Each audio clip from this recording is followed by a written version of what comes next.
main. Ya, saya tidak membayangkan.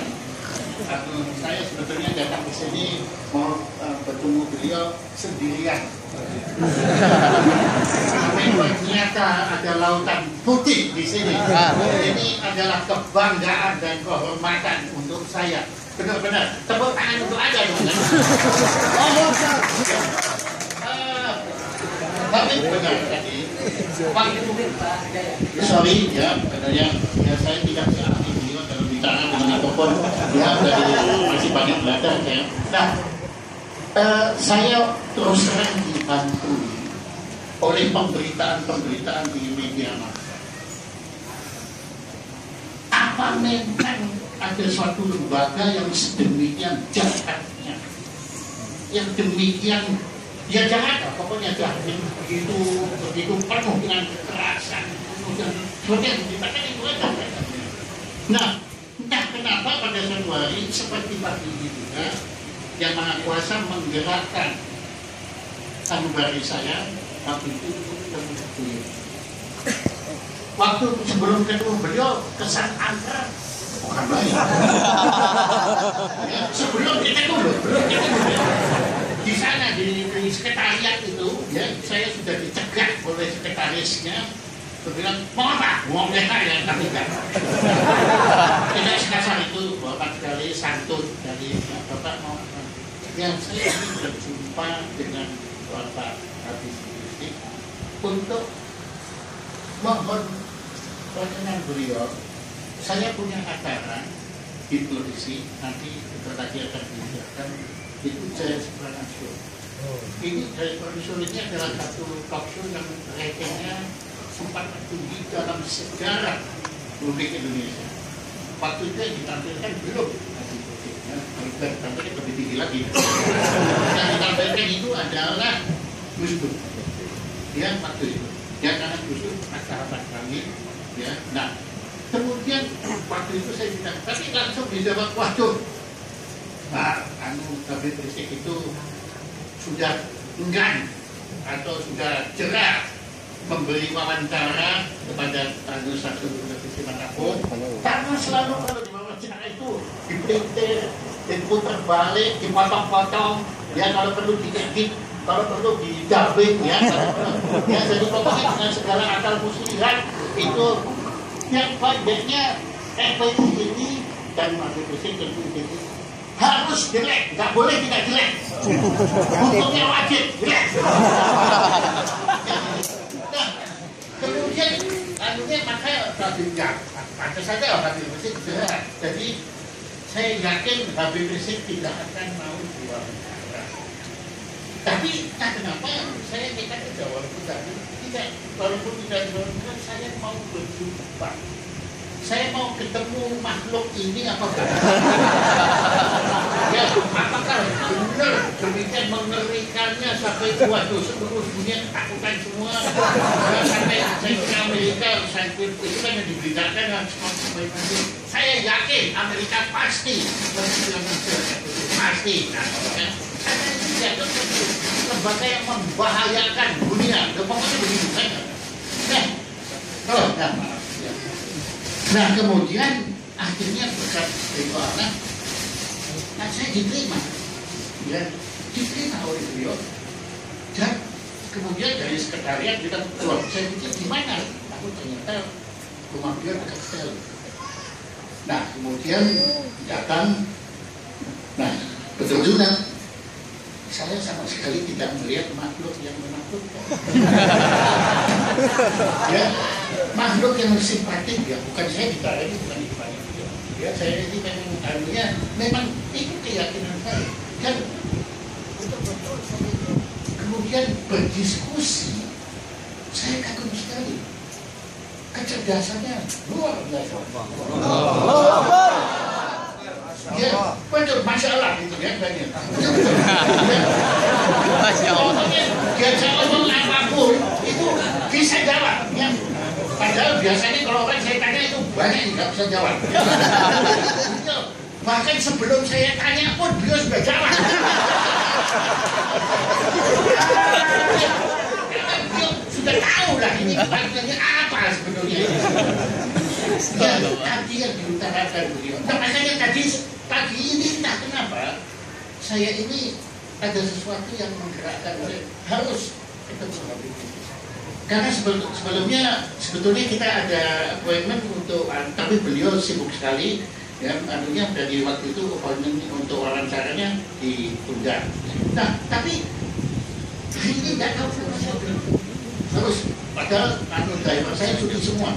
Ya, tapi ya ada yang mungkin saya paksa, saya ini kasih tambahan honor. Hasil ada satu driver yang mau berkorban untuk ngangkat saya ke sini. Dan ke sini pun saking gobloknya saya kesasar dulu ke sana. Ke sana dulu, tunggu lagi, misalnya kelebihan ke sana. Ya, pokoknya saya benar-benar diuji keimanan saya. Mau ketemu itu benar serius ya. Sebab kalau sudah mundur arah ngapain ketemu Habib Rizik. Tapi ternyata akhirnya saya ketemu. Saya kaget sekali. Loh, kok banyak sekali orang ini ada apa? Ya, kemudian saya dengan ramahnya depan tadi saya lupa yang siapa, tapi karena Anda semua sama semua ya orangnya. Kemudian dia tahu sudah, saya nggak usah ngomong dia Pak Jaya mau ketemu Habib. Iya dong, saya bilang ya. Dia dibawa masuk dan akhirnya saya masuk ke sini. Ini peristiwa merupakan peristiwa yang tidak terlupakan. Ya, bayangkan Anda semua kalau sebelum ketemu Habib Rizik atau sebelum diceritain beliau semua tentang FPI, mungkin kalau saya ketemu Anda semua mungkin saya mikir takutan ya, takutan. Waduh, nanti saya bakal padahal saya nggak punya nightclub, nggak punya apa-apa. Nah, setelah saya datang ke sini, saya berharap saya kesantunan Anda, ketulusan Anda. Ya, jadi ya saya memang agama saya Nasrani, akui. Tetapi saya itu sejak lama mengagumi Islam. Amin. Betul. Saya benar-benar. Dan saya memang sayang sekali karena saya bukan Muslim. Sampai saat ini saya belum bisa ke Madinah. Saya belum bisa ke Madinah. Padahal itu impian saya. Amin.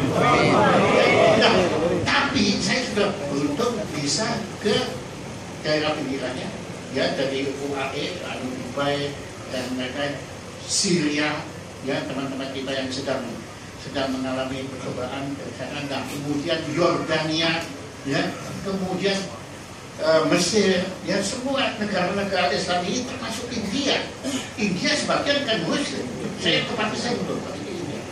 Nah, kenapa? Saya itu kalau ketemu orang Islam itu selalu ada semacam getaran yang frekuensinya sama. Ya tak tahu kenapa. Ya jadi nggak tahu kenapa. Ya kemudian waktu saya pergi ke India, saya juga ketemu orang-orang Islam di sana dan saya mengagumi warisan kebudayaan Muslim di India yang menurut saya itu puncaknya. Hindu itu landasannya, tapi puncaknya menurut saya Islam. Dan sampai saat ini, dan saya mengagumi arsitektur. Kemarin murid saya main di Sydney Opera House memainkan lagu karya Debussy, Prancis, memainkan arabeska. Arabeska itu adalah ornamen Arab yang saya lihat di Masjid Ibn Tulun di Mesir. Yang saya belum pernah tergetar seperti itu. Masjidnya sederhana sekali kan, misalnya lalu itu bukannya yang gitu kan, tapi sederhana sekali. Tidak ada catnya dari tanah. Tapi pagi hari saya datang ke sana belum ada orang. Tapi dari Mas Rabia itu, malah kalau saya keliput-liputnya itu keluar sinar. Dan saya merasakan itu putaran ilahi. Ya jadi entah kenapa memang saya bukannya di depan Anda mau menjilat Anda supaya tidak pukuli, bukan. Ya kemarin saya mewawancara Roma Irama, ya, dan saya kagum sekali karena beliau memetik salah satu ayat Al-Quran, bukan hadis, ya, Al-Quran, yang saya terkejut sekali. Ada kata-kata, maaf kalau saya penerjemahannya keliru, pasti keliru, tapi saya menangkap maknanya, ya, yaitu jangan sekali-kali menghina Tuhan orang lain. Gila, itu gila.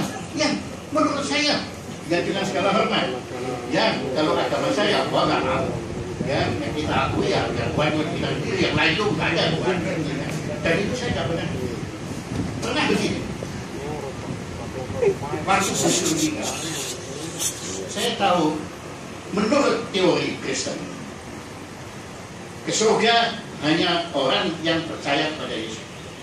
Gak apa-apa, itu kan agamamu, ya itu ya terserah. Tapi saya sebetulnya jengkel, kenapa gitu? Kemudian saya tanya ke kita saya, provokasi, dia ketemu saya menghindar ya, karena tahu pasti dijebak. Pak Pendeta, Gus Dur itu bisa masuk surga enggak? Mati dia. Ya, kalau dia jawab bisa, kan menyalahi ajaran ya. Ya, tapi kalau dia bilang nggak bisa, loh kok sombong bener. Ya, tapi ternyata dia sombong. Dia bilang nggak bisa. Kok nggak bisa sih? Kok orang sebaik itu? Ya kenapa kok nggak bisa masuk surga? Ya, karena mungkin alasannya sebenarnya dia itu karena beliau tidak percaya Yesus Kristus. Ya sudah, saya mengerti lah, bukan itu kan atau dogma yang tidak boleh dibantah. Mantap. Oh ya udah, kalau begitu ya saya terima deh. Tapi saya kalau gitu memilih. Oh enggak, saya tanya, kalau gitu Gus nggak bisa surga, masuk mana? Ya masuk neraka. Dia bilang, kasihan bener Gus neraka. Oh dia di dunia itu hidupnya kayak neraka. Dan kemudian saya bilang begini, oke, saya kalau gitu saya nggak mau masuk. Saya nggak masuk. Loh, pendetanya sudah siap mengutuk saya supaya saya masuk neraka. Loh ini kok malah saya bilang, malah saya mau milih masuk neraka. Loh kenapa? Kamu kan dokter. Karena lebih baik saya di neraka kumpul dengan orang seperti Gus Dur daripada saya di surga kumpul seperti itu.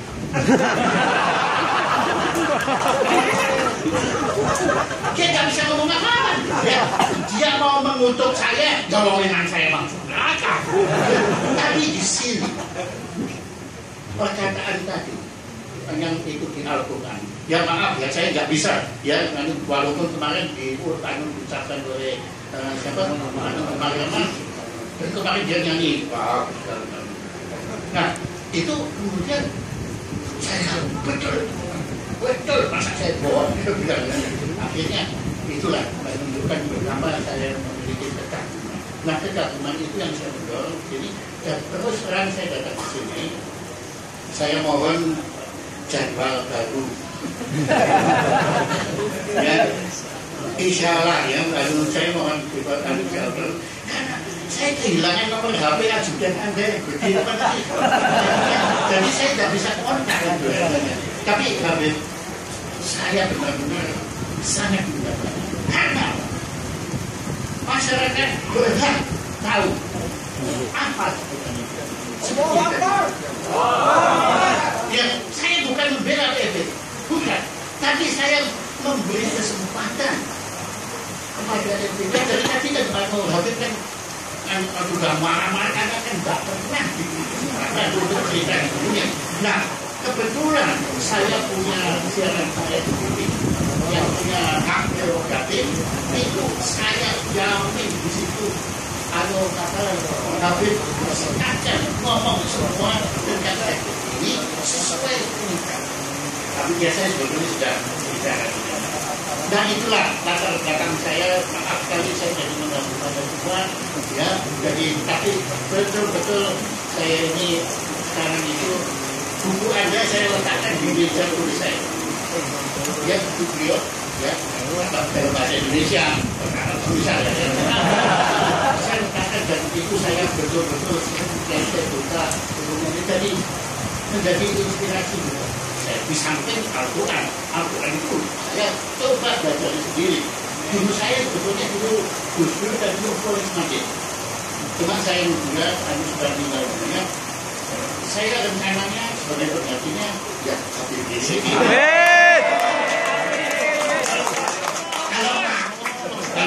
Kalau tidak mengakui ya oke.